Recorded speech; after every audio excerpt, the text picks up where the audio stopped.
vent et de l'eau. Voilà de quoi est faite cette étrange planète, le monde polaire, l'univers du froid. Au nord, l'Arctique, le terrain de chasse du grand ours blanc. Ce prédateur accompli parcourt inlassablement la banquise pour débusquer les jeunes phoques cachés sous la surface gelée.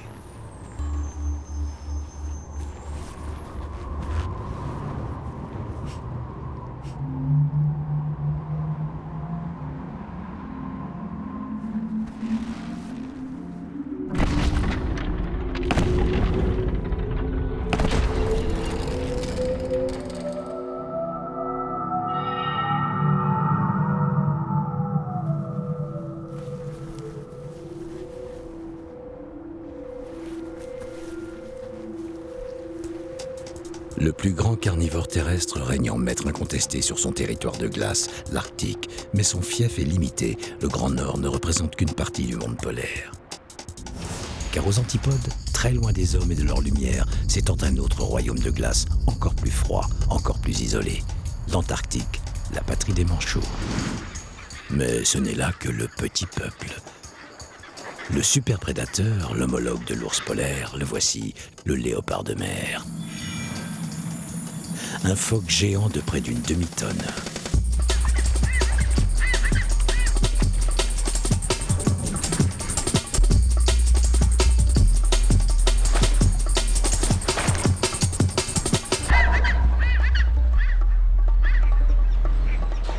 Si le léopard de mer et l'ours blanc ont des techniques de chasse tout à fait différentes, ils opèrent sur le même terrain, la banquise. L'un s'en sert pour coincer les proies, l'autre pour se dissimuler et les surprendre.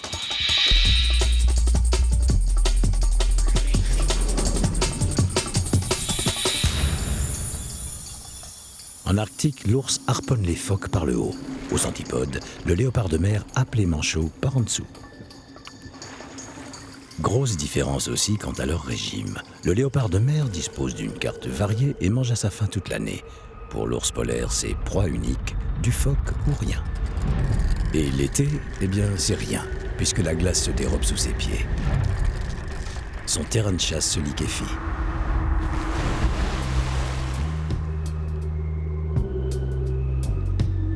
Sans la banquise pour surprendre le phoque, impossible de chasser, c'est la disette.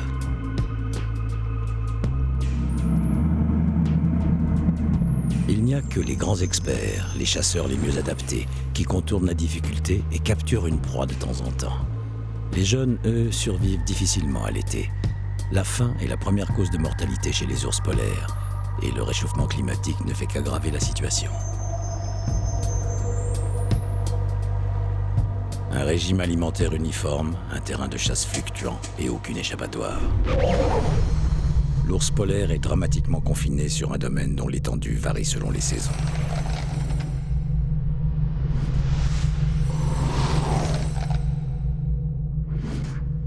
Au sortir de l'hiver, la banquise occupe 14 millions de kilomètres carrés. C'est son étendue maximale. Scellée dans cette chape de glace, l'île norvégienne du Spitzberg. En bordure de l'île, un glacier. Et au pied du glacier, une famille d'ours polaires. Une femelle et ses 2 oursons d'1 an que nous allons suivre pour tenter d'éclairer les enjeux de leur vie en Arctique.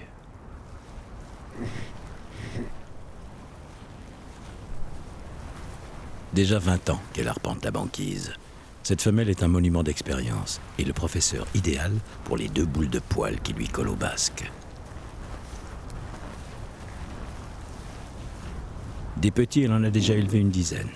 Il faut à peu près 2 ans et demi pour leur donner les clés de la survie, leur apprendre à traquer le phoque, à repérer les plus belles prises. L'ennui, c'est que les seules prises qui intéressent réellement les oursons à cet âge, ce sont les prises de judo.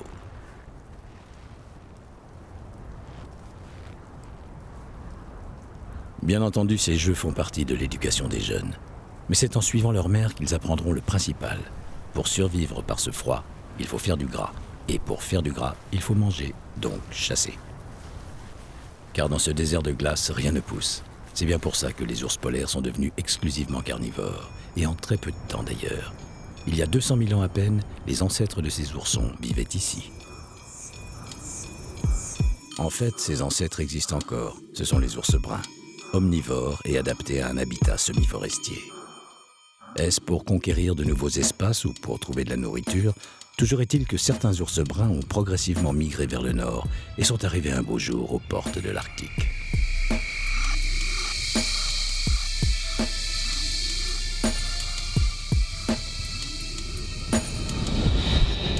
Le premier hiver a dû être dur pour les ours migrateurs.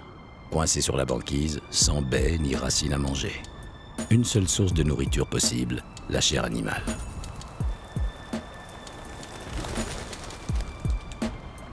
Désormais, tout repose sur la chasse. La sélection naturelle favorisera la survie des prédateurs au pelage le plus clair. Un camouflage indispensable pour surprendre ses proies. Mais quelle proie? Les oiseaux migrateurs? Trop petits pour rassasier un mastodonte de 600 kilos. Il va falloir trouver plus nourrissant. La voilà la proie rêvée, le phoque. Ces mammifères marins sont nombreux et dodus à souhait.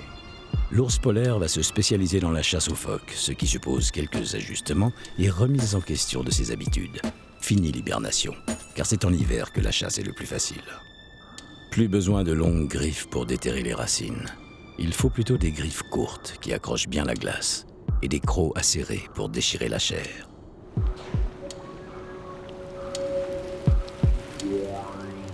Voici l'ours fin prêt pour passer à l'attaque.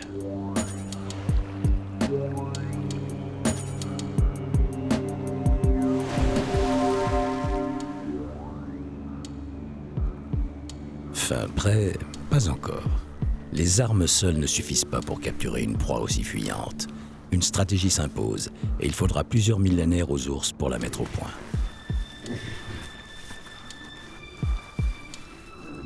Un patrimoine que les mères transmettent à leurs oursons de génération en génération. 200 000 ans ont passé et il incombe toujours à la mère d'initier ses petits qui observent puis reproduisent chacun de ses gestes. Ces deux oursons n'en sont pas à leur première séance de travaux pratiques. Leur niveau est déjà suffisamment avancé pour que leur mère les laisse mener la chasse.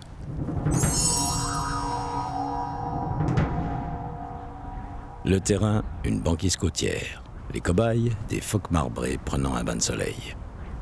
Parfait pour la chasse à l'affût. L'ours a une bonne acuité visuelle, complétée par une membrane cornée qui atténue la réverbération. Des lunettes de soleil, ingénieuse trouvaille de l'évolution.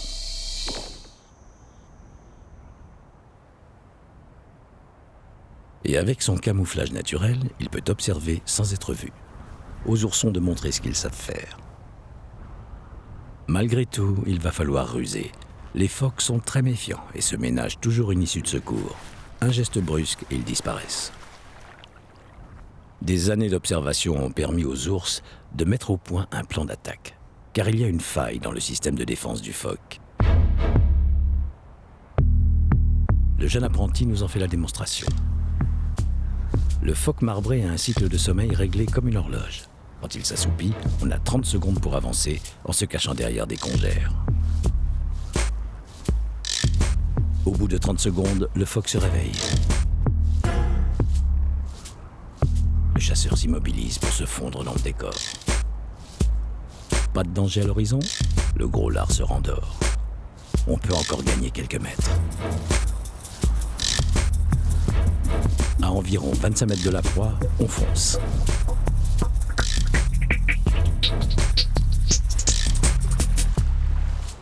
« 25 mètres, c'était trop loin, il s'est fait repérer. Tout est à recommencer, plus discrètement et en choisissant de préférence un jeune phoque. Ils ont le sommeil plus lourd et réagissent moins vite.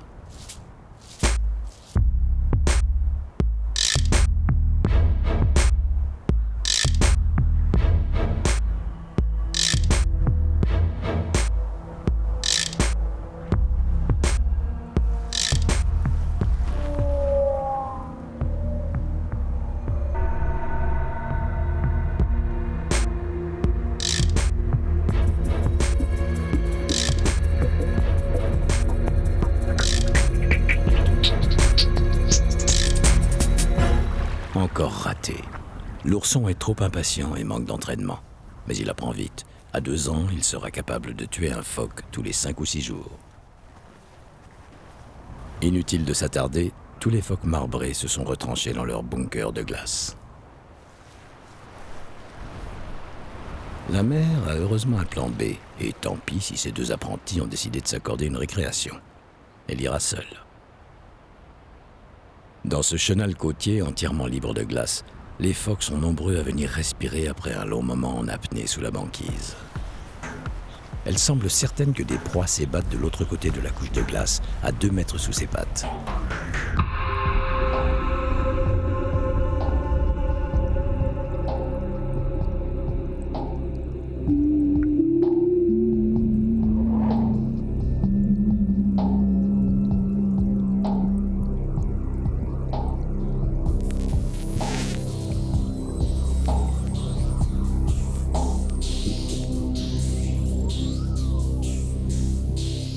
Ce ne sont pas des phoques, mais des baleines blanches, des belugas. Pour un ours, le beluga est une véritable manne alimentaire. Un gros boudin d'1 tonne ou plus, bardé d'une couche de lard de 15 cm. Le gros lot, de quoi rassasier toute sa famille en une seule prise. Seulement voilà, les belugas savent que l'ours patrouille au-dessus de leur tête. Ils éviteront de se montrer.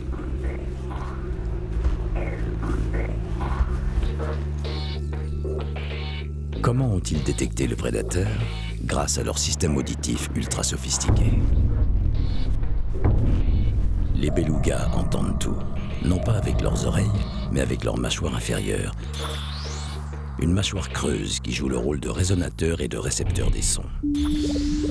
Pour transmettre son message d'alerte, le beluga n'a pas de corde vocale. Son cri part de l'évent et traverse la bosse qu'il a sur le front. Le melon. Le cri est puissant et tellement sonore que l'ours l'entend à travers la glace. La femelle décide de se poster au bord du chenal.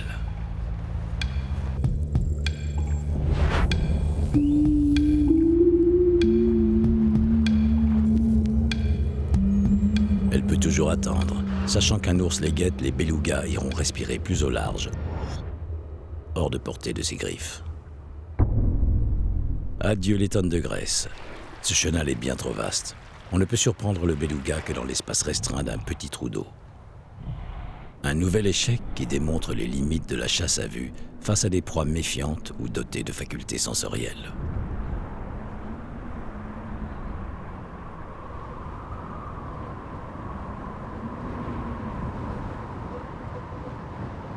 Quand le mauvais temps s'en mêle et vient vous brouiller la vue, c'est encore pire. Impossible de localiser les phoques marbrés dans une telle purée de pois.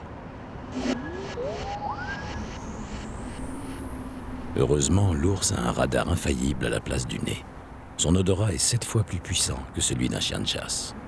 L'air qu'il hume est chargé de messages que son cerveau décode aussitôt pour lui restituer une image olfactive.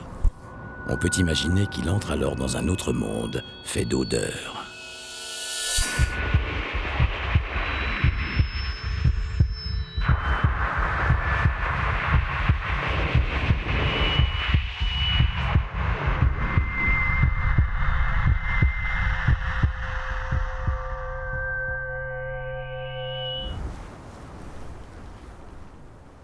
L'avantage de l'acuité olfactive, c'est que rien ne lui fait obstacle, pas même une épaisse couche de neige, ce qui laisse bon espoir de débusquer les phoques tapis dans leur tanière.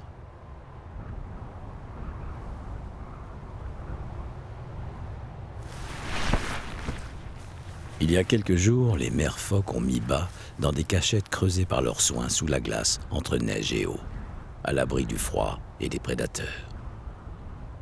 Précaution nécessaire, mais pas toujours suffisante. Ce parfum, cette odeur musquée, pas de doute, c'est un beau phoque.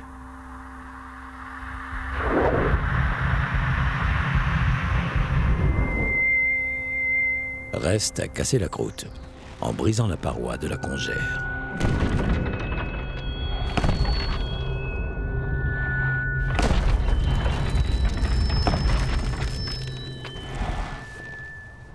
manque de chance, la glace a résisté aux coups de boutoir qui, en revanche, ont fait fuir la mère phoque et son nouveau-né. Pour les oursons, il s'agit maintenant de répéter ces gestes maintes fois observés.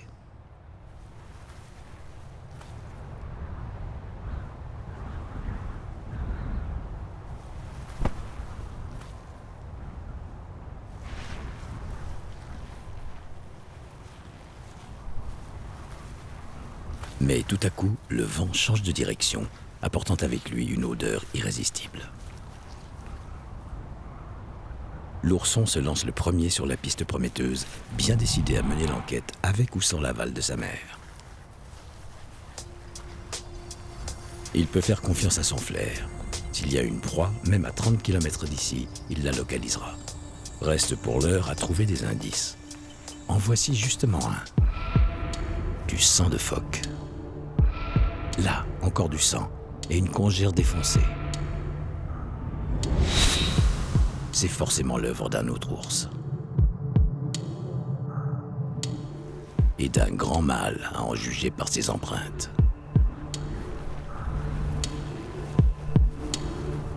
Dernier indice, une trace de sang frais. L'ours aura traîné la carcasse. Le jeune n'a plus qu'à suivre la piste.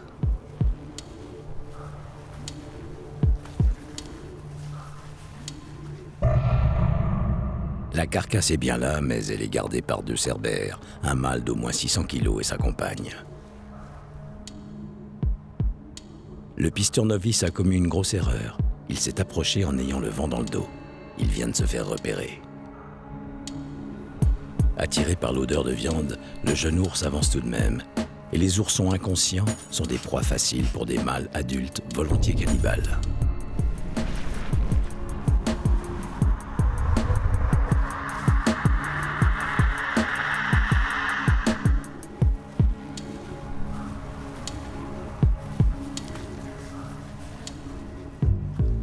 Soudain, l'agresseur hésite. C'est que de nouveaux personnages sont entrés en scène. La mère et le frère de l'ourson. Voilà qui change la donne. Le mâle préfère abandonner. Le jeune ours a obtenu ce qu'il voulait. Il a attiré sa mère jusqu'ici pour l'inciter à voler la carcasse.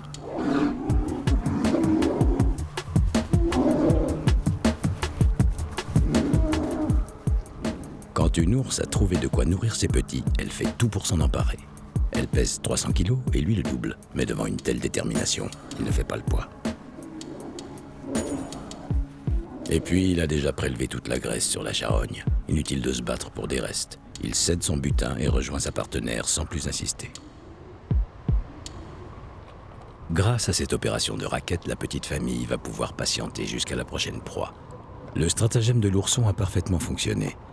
Mais il n'aurait pas pu le mettre en application sans sa mère. Or, celle-ci ne sera pas toujours là. De plus, l'été arrive, et ça va tout changer. Entre avril et juillet, les 2 tiers de la banquise de l'Arctique fondent. Fin juillet au Spitzberg, elle a même complètement disparu. Une catastrophe pour les ours, parce que les phoques leur échappent. Ils dérivent loin vers le nord, sur leur radeau de glace. Les ours perdent à la fois leur proie et leur territoire. Leur monde se disloque et s'effondre, comme les glaciers qui les entourent. C'est la débâcle annuelle, avec ses allures d'apocalypse.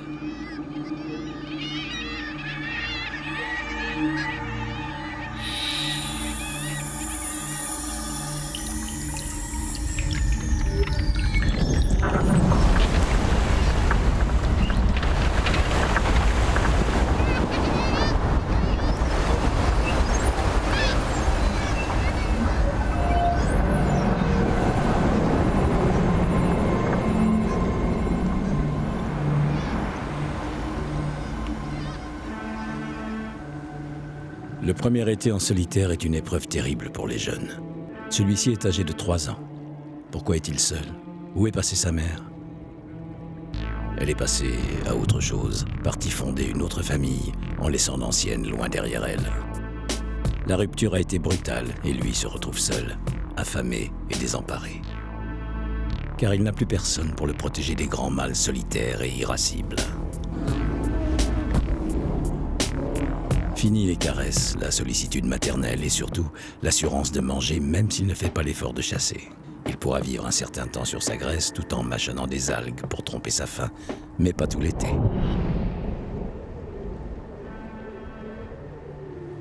Tôt ou tard, il devra assumer pleinement son rôle de prédateur.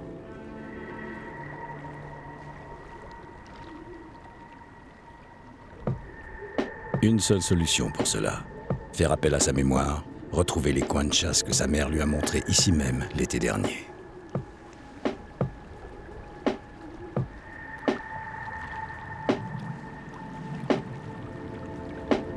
Ce fjord compte plusieurs îles sur lesquelles on peut trouver à manger. L'ourson entreprend de les explorer.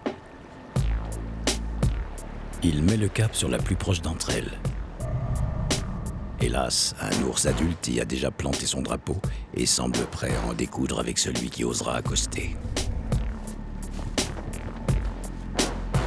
Les jeunes sont des proies très alléchantes pour de grands mâles opportunistes que la faim rend cannibales. Ce qui sauvera l'ourson, c'est son extraordinaire odorat.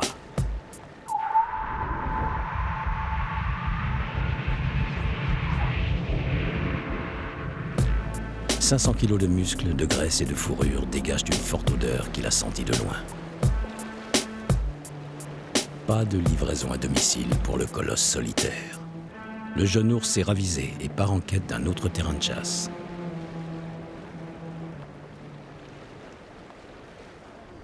Cet îlot peut-être.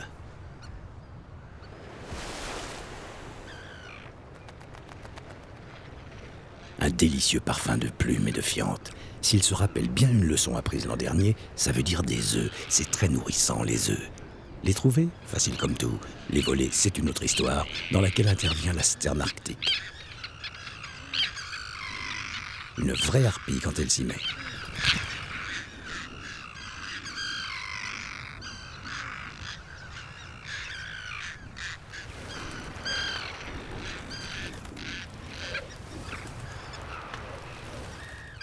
Ces attaques en piqué ne représentent bien sûr aucun danger, mais elles sont franchement agaçantes. Maudite proie, combien de stratagèmes ont-elles inventé pour éviter de se faire manger? C'est là le plus gros problème des prédateurs, qu'ils soient terrestres ou marins. Prenons les belugas qui croisent dans ces fjords. Avant d'être le repas de gala des ours polaires, ils sont eux-mêmes chasseurs et savent qu'il y a des proies à éviter absolument. Le chabot, aussi doux au palais qu'une pelote d'épingle. La lompe, totalement indigeste. La méduse, 90% d'eau, 10% de venin. On fait mieux comme repas. Ah, voilà qui est plus intéressant. Un flétan. Savoureux, digeste et facile à attraper parce que très lent. Sa lenteur le met d'ailleurs en danger. D'où cette manie qu'il a de s'enfouir dans le sédiment. Ni vu ni connu, à d'autres. Le beluga, lui, voit parfaitement à travers la vase, grâce au formidable système de l'écolocalisation. Le beluga, comme le dauphin, est équipé de ce fameux sonar très performant qui lui permet d'avoir une vision sonore de son environnement. Il émet des ultrasons à travers son melon. Celui-ci agit comme une lentille acoustique qui concentre et projette les ondes sonores en faisceau droit devant lui.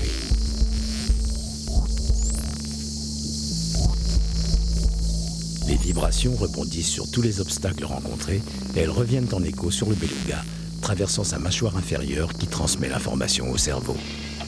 Dans ces conditions, chasser le flétan est un jeu d'enfant.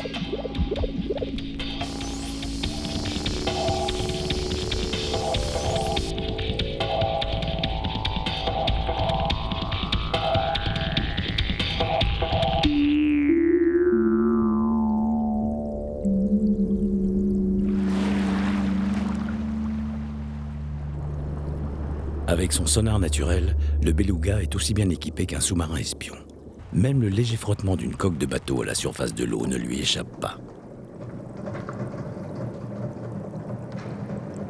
Souvent, les belugas se mettent à suivre ces étranges créatures, mi-poisson, mi-oiseau. Dans un but bien précis, nous le verrons.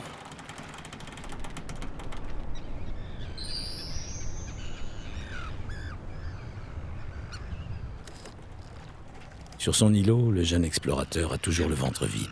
et les raids aériens des Sterns s'intensifient.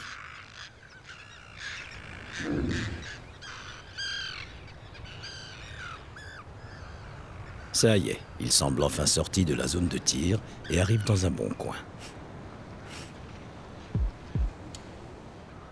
Des rondins de bois flottés, un sol inégal, c'est l'habitat préféré des canards raiders qui nichent dans la région.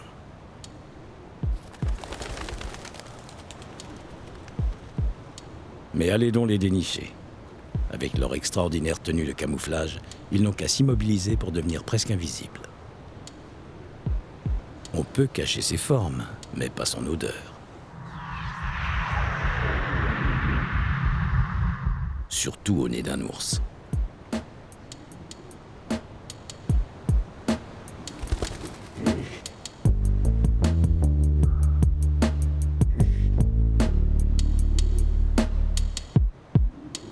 Encore un fiasco. Mais cette fois, il y a un lot de consolation. Les œufs abandonnés par la canne. 3 œufs et leur garniture de duvet. C'est peu, mais c'est mieux que rien.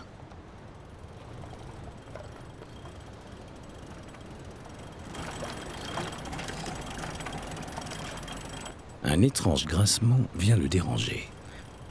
À vue de nez, rien de comestible. L'odeur est même franchement nauséabonde.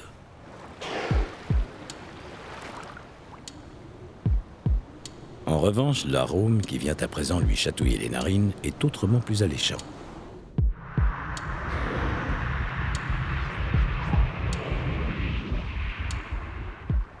On dirait de l'huile de poisson rance. C'est l'odeur caractéristique du souffle d'un beluga.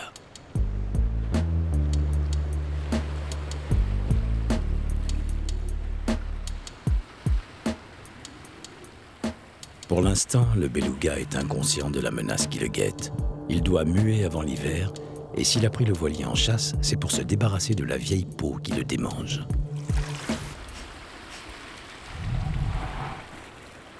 Aucun doute, il y a une baleine blanche dans les environs. Avec ses larges pattes qui font office de pagaie, l'ours est un excellent nageur qui peut parcourir 80 km d'une seule traite. Mais pour la discrétion, par contre... Inquiété par ce vacarme, le beluga se tient sur ses gardes, attend, retient son souffle. Or, c'est justement son haleine fétide qui guidait l'ours. Privé de cette piste, celui-ci ne peut plus avancer qu'à l'aveuglette. La curiosité est plus forte que l'inquiétude. En ayant soin de nager près du fond, le beluga va s'approcher pour identifier l'agresseur. Dans les eaux troubles de la baie, il fait marcher son sonar. Et voici l'image qu'il obtient.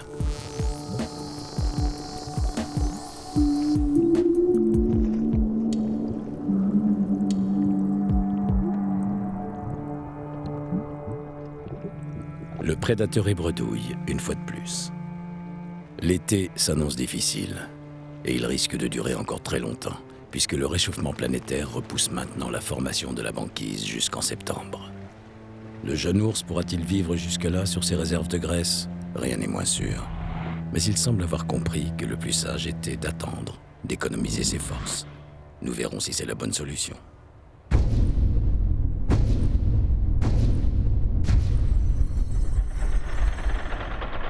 En attendant, allons voir comment ça se passe aux antipodes.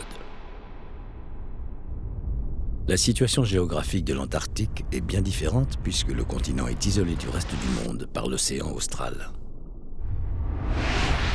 Les vents délirants jusqu'à 300 km/h et la température peut descendre jusqu'à -90 degrés. Trop loin, trop froid pour que des prédateurs terrestres, même des ours polaires, aient migré jusqu'ici. En surface donc, pas de chasseurs et d'ailleurs pas grand-chose à chasser pour le moment. Sous l'eau, par contre, il y a des mammifères marins pour apprécier ce havre de paix.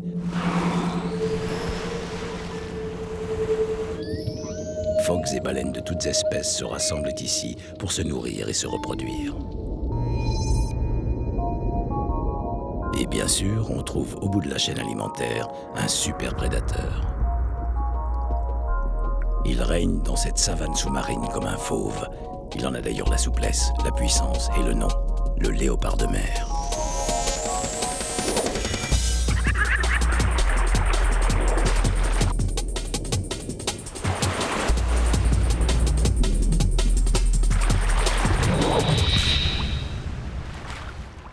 Des proies à profusion et aucun rival. Comment ce prédateur, qui n'est qu'un phoque un peu plus vorace que ses cousins, parvient-il à se tailler ici la part du lion? Pour comprendre, il faut le suivre quelque temps dans ses chasses.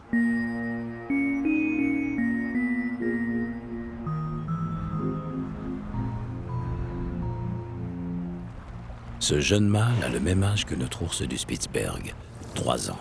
Lui aussi a tout à apprendre, mais vraiment de A à Z, car il n'a reçu aucune éducation de sa mère. Son apprentissage est complètement empirique, une succession d'erreurs de tactique qu'il essaye de ne pas reproduire.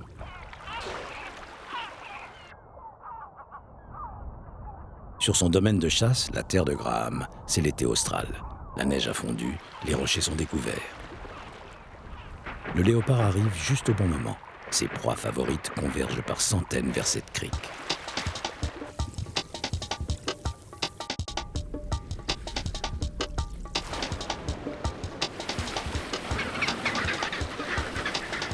Les manchots accostent toujours sur une pointe rocheuse. Car sur cette terre, recouverte de glace à 98%, les seules oasis sont les rochers. Et les manchots ont besoin pour nicher de ces cailloux avec lesquels ils protégeront leurs œufs des vents violents.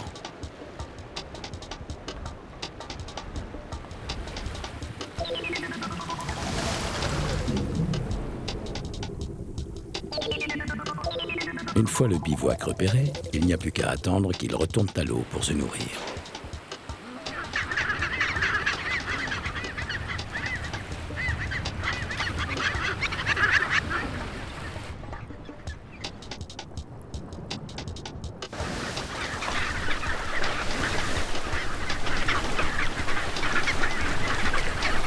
Le léopard de mer se poste en plein milieu de leur trajectoire pour les intercepter.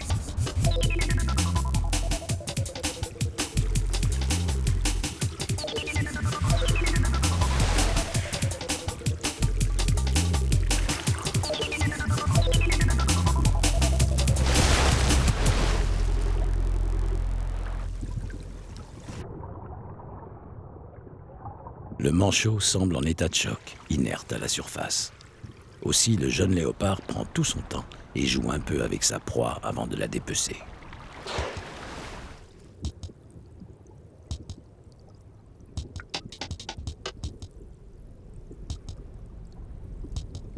Erreur de débutant. Le manchot qui faisait le mort est parvenu à s'enfuir. Moralité, quand on tient une proie, il est sage de la mettre tout de suite en lieu sûr dans son estomac.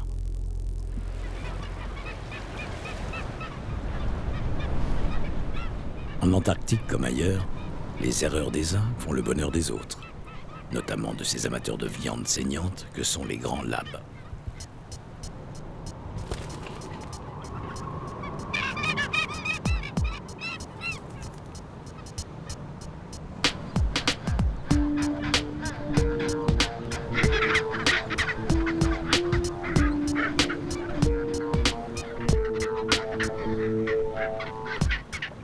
Tant qu'il est au milieu des siens, le manchot blessé est plus ou moins protégé.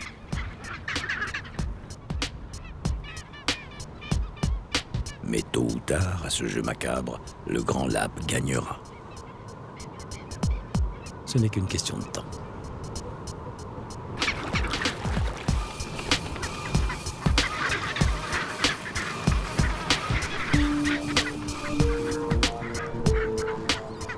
Une fois la victime isolée, d'autres grands labs vont s'approcher de la table de jeu pour entrer dans la partie. Inutile de préciser qui fait le mort.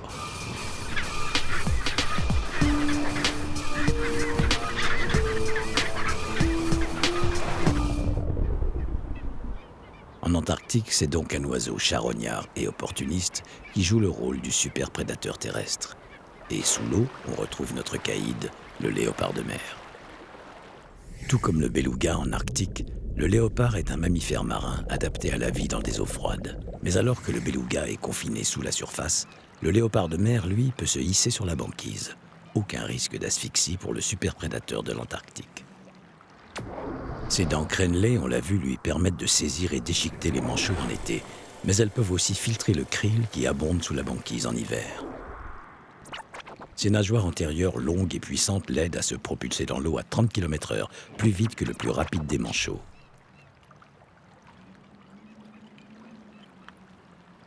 Mais le principal atout du léopard, c'est sa ruse. Il s'adapte à ses proies, aux particularités du terrain et devient chaque fois un peu plus efficace. Démonstration.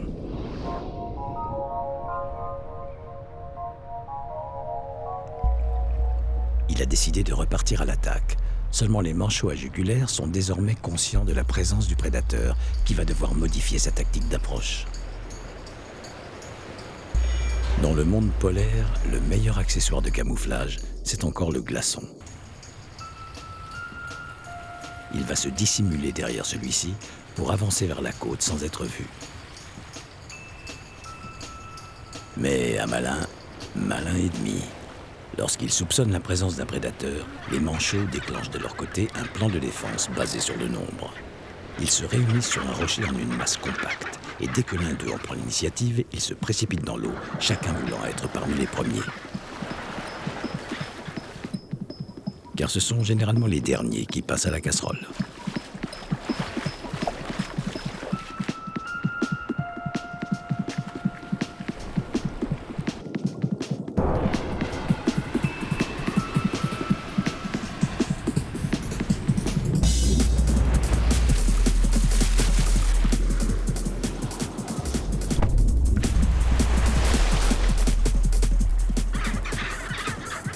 Pour ne pas répéter l'erreur de la dernière fois, il s'est jeté sur sa proie avec une fougue spectaculaire.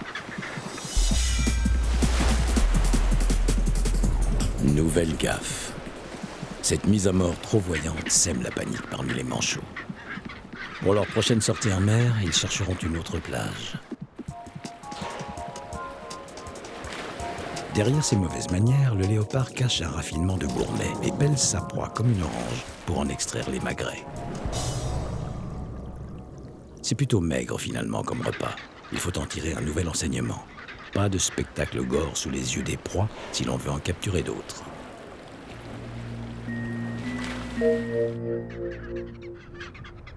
La chasse, c'est épuisant. Et même si son repas était frugal, le jeune léopard a besoin de faire une sieste. Encore faut-il trouver un radeau suffisamment grand et inoccupé. Ici, un congénère en pleine action.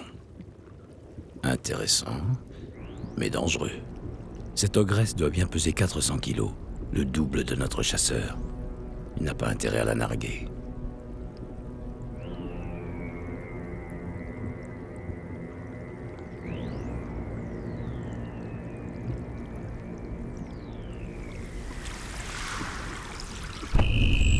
Elle est ici chez elle et il n'est pas le bienvenu, c'est clair.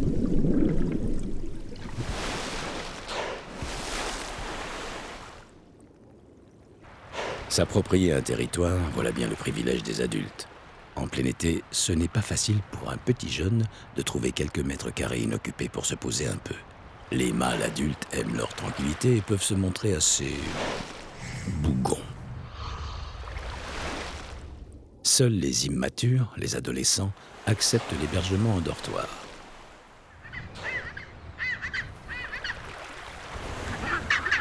Ces trois manchots ont tort de s'affoler. Ils n'ont rien à craindre de ce nouveau venu qui cherche seulement à parquer ses 200 kilos. Sur la banquise, il est aussi agile qu'un avion cargo sur les tarmacs. Bientôt, les rencontres entre manchots et léopards de mer se feront de plus en plus rares, car la fin de l'été est proche.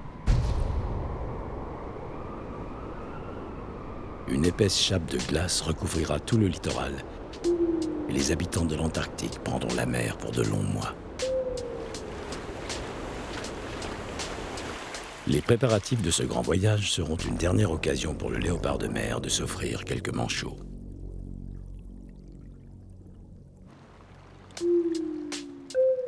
Ça sent nettement l'hiver. Dans les colonies de manchots à jugulaire et de papous, les adultes regardent déjà vers le large, mais les petits de l'année ne savent pas encore nager. Les premières leçons se prennent dans le petit bain, là où on a pied. Ils semblent bien malhabiles, ces petits manchots, qui hésitent encore entre la brasse et le dos grôlé. Mais le maître nageur arrive. C'est lui qui va trancher. Pour avoir quelques chances de capturer plusieurs manchots de suite, le léopard de mer expérimente une nouvelle tactique, celle du crocodile. Il rampe lentement vers la colonie, comptant sur sa robe grise pour se faire passer pour un rocher.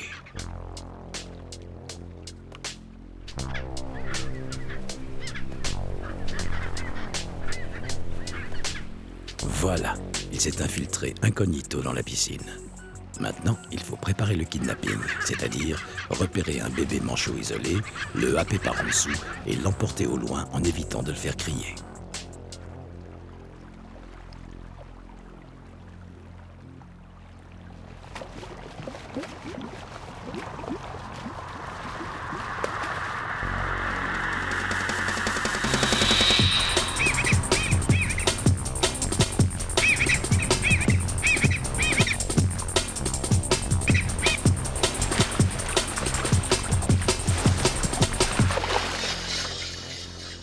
Une fois au large, il dévore sa proie sans bruit dans l'eau. La colonie n'a rien vu, rien entendu. Il pourrait y retourner et recommencer le même manège jusqu'à ce qu'il soit rassasié. Bien organisés, les léopards de mer peuvent dévorer une trentaine de manchots par jour. Notons que ces orgies ne nuisent pas aux populations de manchots qui sont très dynamiques. Avec ses talents de chasseur et son étonnante faculté d'apprentissage, le léopard de mer s'est approprié un continent entier et une source de nourriture intarissable, été comme hiver. Une fois les manchots partis, il quittera lui aussi la zone côtière pour aller se gaver de krill. Le super prédateur de l'Antarctique ne risque pas de mourir de faim. On ne peut pas en dire autant de son homologue du Grand Nord.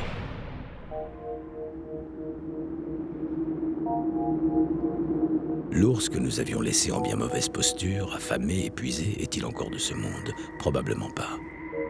Quoique, cette silhouette à flanc de montagne, mais oui, c'est lui.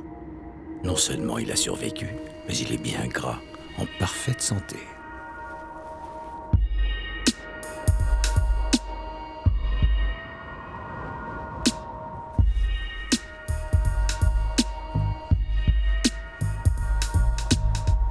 La chasse a donc été bonne cet hiver? Comment s'y est-il pris?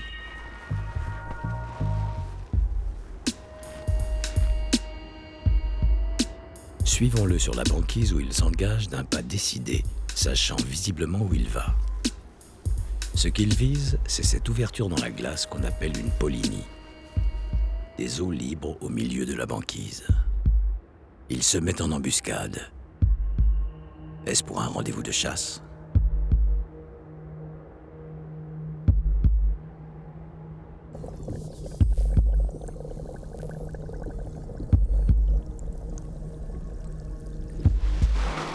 Des belugas. Ce trou est le seul accès à l'air libre qu'il y ait à des kilomètres à la ronde.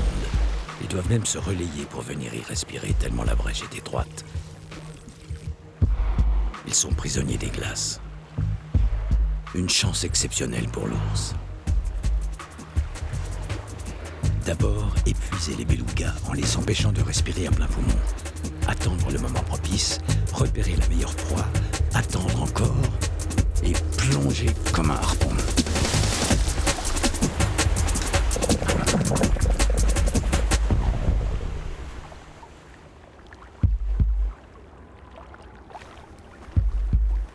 On dirait qu'il a raté son coup. Mais pas du tout. Cette femelle est mortellement blessée. Seulement, elle pèse au moins 900 kilos et ne se laissera pas tirer hors de l'eau sans résister. Afin de ne pas s'épuiser, l'ours va attendre la fin de son agonie pour la hisser sur la banquise.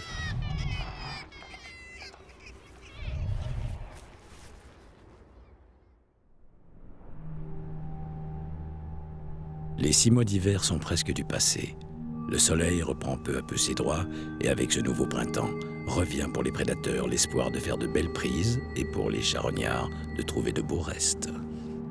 Car n'oublions pas que l'ours blanc et le léopard de mer sont les derniers maillons d'une chaîne alimentaire à laquelle est attachée toute la vie polaire, maillons qui, hélas, pourraient bien se rompre. Malgré leur ténacité et leur capacité d'adaptation, les prédateurs sont gravement menacés par les activités humaines. Réchauffement planétaire, surpêche, pollution, 3 fléaux du monde moderne qui risquent de causer leur perte et à terme, la nôtre.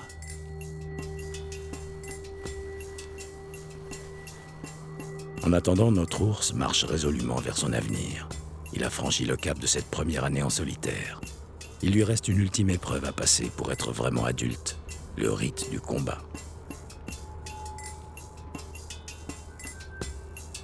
C'est un jeu en même temps qu'une préparation aux affrontements féroces de la saison des amours.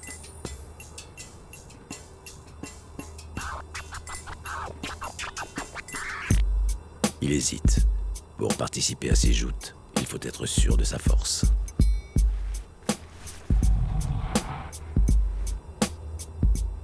Les jeunes que leur mère vient tout juste d'abandonner sont trop craintifs, trop affamés aussi pour se mesurer à leurs congénères.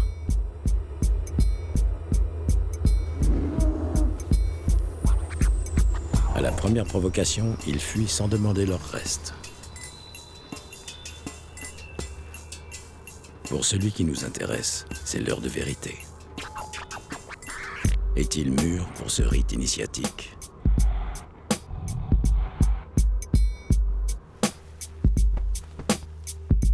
Il semble accepter le contact. Le jeu va commencer. Il vient de gagner sa place de prédateur du Grand Nord.